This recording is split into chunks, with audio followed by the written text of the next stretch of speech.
मार्गशीर्ष मास में उत्पन्ना एकादशी का जो भाव वर्णन किया गया, 3 कथाएं मार्गशीर्ष मास के लिए है। मार्गशीर्ष मास में एकादशी का उद्यापन क्यों होता है, 3 कथाएं। और बहुत सावधानी से सुनोगे तो आनंद की अनुभूति हो। कई लोगों के तो हृदय के संशय मिट जाएंगे कि मार्गशीर्ष मास में ही एकादशी का उद्यापन क्यों होता है, बाकी के महीनों में क्यों नहीं तो बैसाख में लोग कर लें, माघ महीने कर ले, कोई और अच्छा महीना ढूंढकर उसमें कर ले, कार्तिक आदिक में। पर मार्गशीर्ष मास में कार्तिक का महीना पूर्ण होगा और कार्तिक की पूर्णिमा के बाद मार्गशीर्ष मास लग जाएगा बस। तो इस महीने में जो उद्यापन एकादशी का होता है, उसका प्रमाण, उसका आनंद, उसका सुख आना है, तो हम पशुपति व्रत जरूर कर सकते हैं। हम कई बार निवेदन करते हैं, आप अगर एकादशी का व्रत कर रहे हो, महाराज पूजा की थाली लेकर मंदिर पूरे सुबह पूजन कर साल एकादशी करो, मना नहीं है।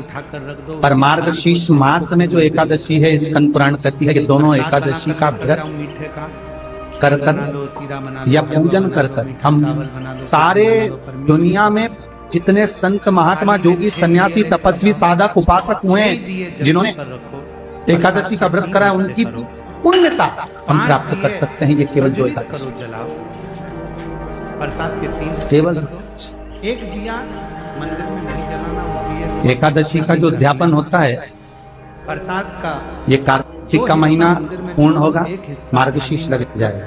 जो दिया जलाया है उसको थाली में रखकर बाबा का जब एकादशी का जो उद्यापन होता है वो केवल मार्गशीर्ष मास में ही होता है। पहले घर के अंदर जाने से पहले सीधे इसके सिवाय एकादशी का उद्यापन नहीं होता। बाहर बैठ जाओ, सीधे हाथ की ओर बैठकर घर की ओर मुख कर जो छठे हमारा दिया है। किसी ब्राह्मण से कभी आप लोगों ने इतनी बार उद्यापन की सोची होगी कि मुझे एकादशी का उद्यापन करना है, मुझे एकादशी का उद्यापन करना है, तो कभी किसी ब्राह्मण से जाकर आपने ये नहीं पूछा, कभी किसी ब्राह्मण से जाकर ये चर्चा नहीं करी कि मार्गशीर्ष मास में ही एकादशी का उद्यापन क्यों होता है, बाकी के महीने में क्यों नहीं होता। कार्तिक का बड़ा महीना है, माघ का बड़ा महीना है, और चलो तो चलो वैशाख का बड़ा महीना आ जाता है, भोजन करो, अधिक मास का बड़ा महीना आ जाता है। कहीं जाना पड़ जाए तो एक व्रत छोड़ दो, कोई सारे तो छोड़ दो। जितने व्रत हैं आपके, चतुर्थी का व्रत हो, छठ का व्रत हो, तीज का व्रत हो, पंचमी का व्रत हो, तुम्हारा अष्टमी का व्रत हो, ये जितने व्रत होते हैं सारे व्रतों का उद्यापन बड़ा महीना देखकर कर दिया जाता है। पर एकादशी का जो केवल मार्गशीर्ष मास में ही होता है। भेंट बाबा को चढ़ाकर ऐसे ही 6 दिए रखकर 5 दिए प्रज्वलित कर प्रसाद के 3 हिस्से कभी हमारे भीतर भी तो संशय आना चाहिए कि ये मार्गशीर्ष मास में ही एकादशी का उद्यापन क्यों। दरवाजे के पास बैठकर उसे प्रज्वलित करो। 5 व्रत पशुपतिनाथ के सारे महीने छोड़कर हम मार्गशीर्ष मास का इंतजार करते हैं कि आए 3 महीने के अंदर, और मार्गशीर्ष मास में आए और हम एकादशी का उद्यापन करें, हमारी एकादशी पूर्ण हो जाए। और मार्गशीर्ष मास का इंतजार करते करते करते करते छोड़ कर करो, पर पशुपति व्रत करते रहो। महाराज सुग्रीव के मामा है, जैसे पाशुपत अस्त्र में बल होता है, जिनका नाम जैसे पाशुपत योग में बल होता है, उससे 1000 गुना ज्यादा बल। वो अपने शरीर को ये विचार करते थे कि मेरा शरीर भगवान ने दिया तो दिया क्यों। महाराज कभी एकांत में बैठकर विचार कर लिया करो। आप जितने लोग टीवी पे कथा सुन रहे हो, चाहे मोबाइल पे सुन रहे हो, कभी कभी विचार कर लिया करो कि हमारा जन्म क्यों हुआ है। सुग्रीव के मामा दधिमुख जी बैठे विचार करते, रोज प्रतिदिन किसी न किसी संत के सानिध्य में पहुंच जाए, किसी सदगुरु की शरणागति में पहुंचकर, और यही पहला प्रश्न रखते कि मुझे मेरा संशय केवल एक है, और वो संशय मिटा दीजिए कि मेरे जन्म का कारण क्या है, मैं क्यों पृथ्वी पर जन्म लिया। दधिमुख जी ने जब बार बार प्रश्न किया, एक बार एक संत की सभा में दधिमुख जी बैठ गए। सुग्रीव के मामा दधिमुख जब संत की सभा में बैठे, संत का आगमन हुआ, आगमन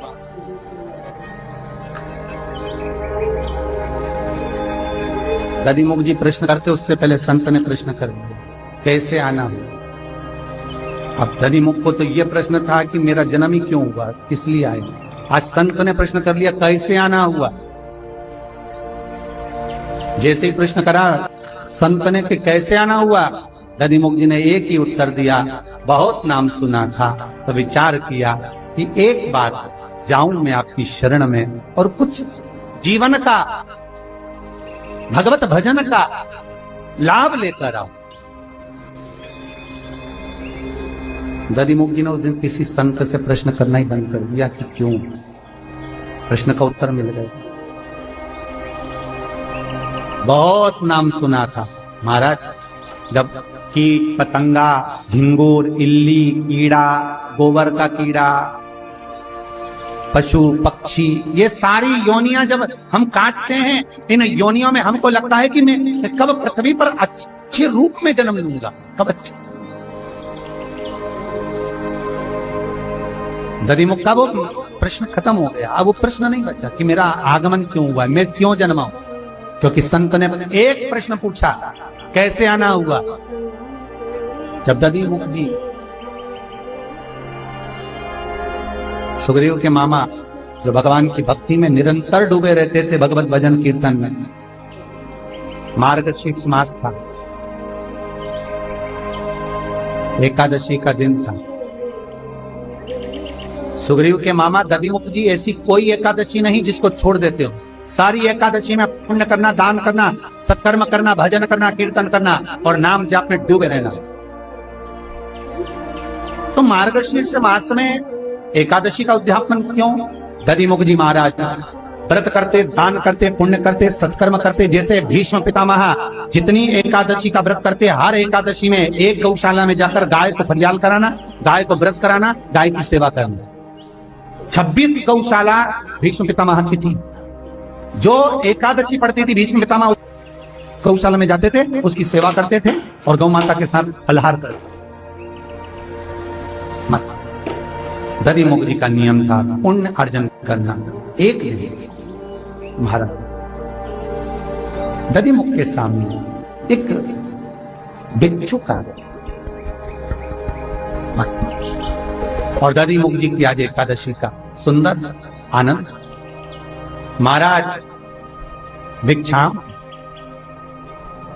महाराज भिक्षाम, कुछ भिक्षा में दे दीजिए, मुझे भूख लगी है। दधिमुख जी ने भिक्षा मांगने वाले से कहा कि आज तो एकादशी का दिन है और मैं आपको केवल कुछ फलाहार प्रदान कर सकता हूं, कुछ फल दे सकता, आप इन फल का सेवन करिए। भिक्षुक कहता नहीं नहीं नहीं, मैं ये फल खाता नहीं, मेरे को तो आज भोजन ही चाहिए। और महाराज अगर आप मुझे भोजन नहीं देंगे तो दोषी करना। दधिमुख जी के मन में संशय भरा गया कि आज एकादशी का दिन अगर मैं किसी अन्नदान करता हूं तो मुझे पक्षी की योनि प्राप्त हो। अगर मैं अन्न दे देता हूं एकादशी के दिन तो मुझे पक्षी की योनि मिलेगी, और यदि मैं आज एकादशी के दिन इसको भूखा छोड़ देता हूं तो मुझे नरक का भोग मिलेगा। कभी कभी ऐसी समस्या अपने बीच में भी आ जाती है, बहुत समस्या आती है। महाराज दधिमुख निवेदन करे, महाराज आपको मैं अन्न तो नहीं दे सकता, हाँ आप यदि कृपा करें तो मैं आपको सुंदर भात फल का ला कर दे सकता हूँ, और सुंदर फल ला कर दे देता हूँ, फलहार देता हूँ, दूध ला कर दे देता हूँ, कुछ अच्छी सामग्री बना कर दे देता हूं, पर आप अन्न का भाग नहीं। भिक्षुक तो अड़ गया, मुझे अन्न का भाग दो, अन्न का भाग मुझे ग्रहण करना है। दधिमुख जी ने उसी समय हाथ जोड़कर जिन देवताओं के दरवाजे पर, जिन संतों की शरणागति में, जिन सदगुरुओं के पास में बैठकर प्रवचन सुना था, भजन किया था, कीर्तन करा था, स्मरण करा था, नाम जाप करा था, नाम कीर्तन में डूबे रहे थे, सारे संतों का, भगवंतों का स्मरण किया और सारे संत और भगवंत स्मरण कर कर उनका जब स्मरण किया गया तो जितने संतों की एकादशी थी उन सारी एकादशी इस दधिमुख के सामने आकर खड़ी हो गई। देखिए सारी एकादशी दधिमुख के सामने आकर खड़ी हो, और खड़ी होकर उन एकादशी ने दधिमुख से कहा, दधिमुख तू चिंता मत, हम सूर्य नारायण से विनती करते हैं, और आज का तेरा जो भाग है तुम सूर्य नारायण से विनती कर कर, सूर्य की उपासना कर कर, और आज का भाग जो भी है तो दिन चिंता ना कर, सूर्य की साक्षी में तू इसको वचन दे दे कि मैं इसको भोजन कराऊं, और जैसे ही तुम वचन दोगे हम सूर्य को धीरे धीरे ढलवा देंगे, दूसरा दिन लग जाएगा, पालना का दिन रहेगा, तुम इसको भाग प्रदान कर दो, एकादशी का कर। महाराज दधिमुख जी ने कहा नहीं मानो, एकादशी से करें। अगर आप ऐसा छल करोगे तो ठीक नहीं होगा। एक काम करता हूं, आज मैंने जो जितनी एकादशी करी है उस सारी एकादशी का एक साथ उद्यापन कर दो, एक साथ उसको पूर्ण कर दो। महाराज मार्गशीर्ष मास में उत्पन्ना एकादशी का जो भाव वर्णन किया गया, उस दिन से एकादशी का उत्पन्ना मतलब उत्पन्न होकर प्रागट्यता के भाव कर दिया गया।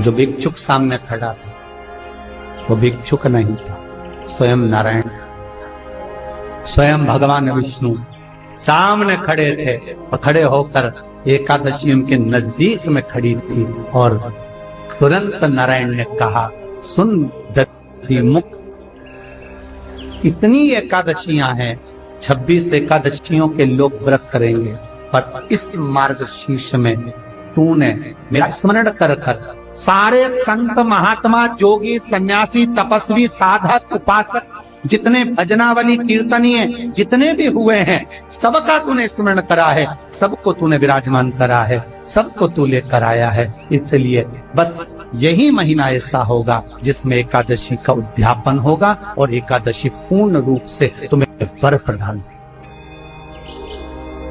कितना सुंदर कहा है महाराज।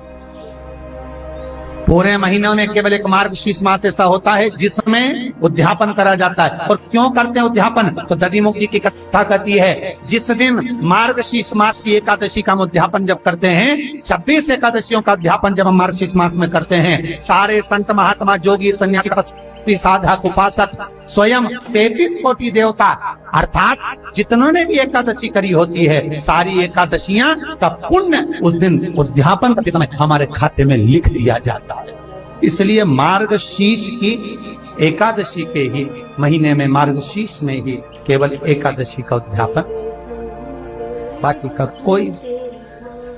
गंगा के जल में एकादशी के दिन 7 बेलपत्री डालकर जो नंदीश्वर भगवान अर्थात जो शंकर जी के शिवलिंग के सामने नंदी होता है, उस नंदी के चरण पर गंगा का जल चढ़ाकर बेलपत्री शिव पर समर्पित कर देता है, उसके घर में रुपया रुकना चालू हो जाता है। फिर वो गलत जगह पर नहीं जाता, गलत स्थान पर वो धन जाएगा ही। एकादशी तिथि आए, उन दीप को भगवान के सामने प्रज्वलित कर 5 दिए अपने दरवाजे के पास में बाहर की ओर रख देता है। उसके घर में कभी रोग बीमारी और लक्ष्मी की कोई कमती नहीं होती, उसका जीवन सार्थक हो जाता है। जॉब सर्विस नौकरी में सफलता प्राप्त हो जाती है, परंतु वो भी एकादशी को ही होता है। तुलसी के 11 पत्ते डाले जाते हैं। कितने पत्ते डालते हैं?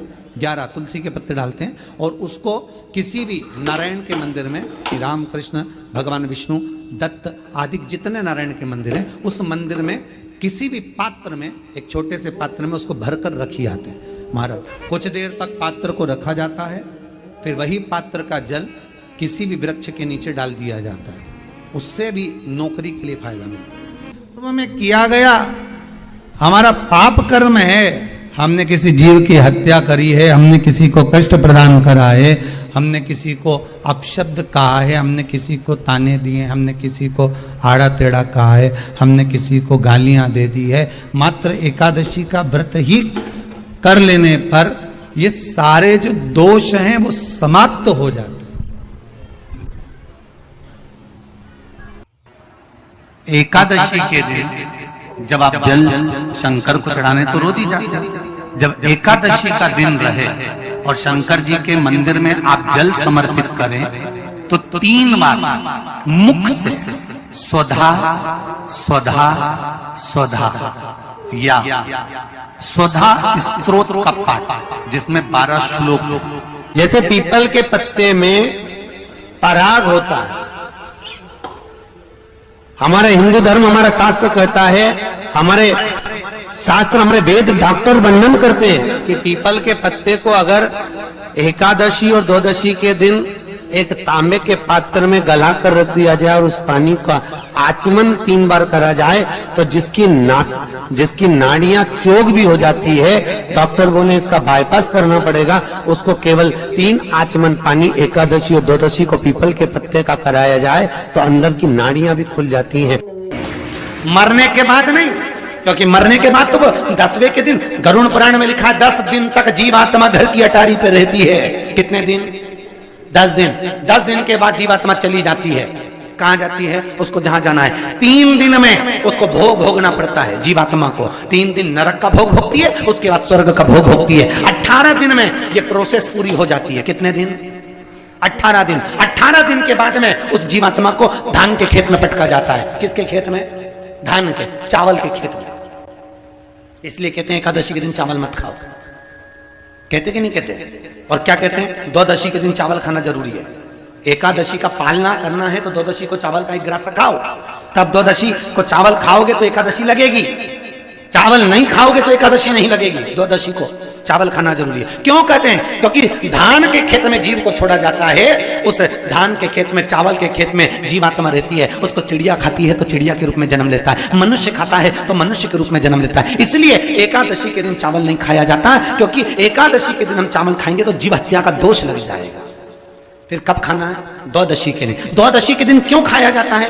क्योंकि हम एकादशी के व्रत करे रहते हैं और पहला घासा जब चावल का खाते हैं तो अपनी करी हुई एकादशी का पुण्य जितने जीव हमारे मुंह में जाते हैं उनको उसका पुण्य मिल जाता है और उनका फिर जन्म नहीं होता, वो तर जाते हैं, उनको एकादशी का भाग मिल जाता है। इसलिए कहते हैं एकादशी को चावल मत खाओ पर द्वादशी को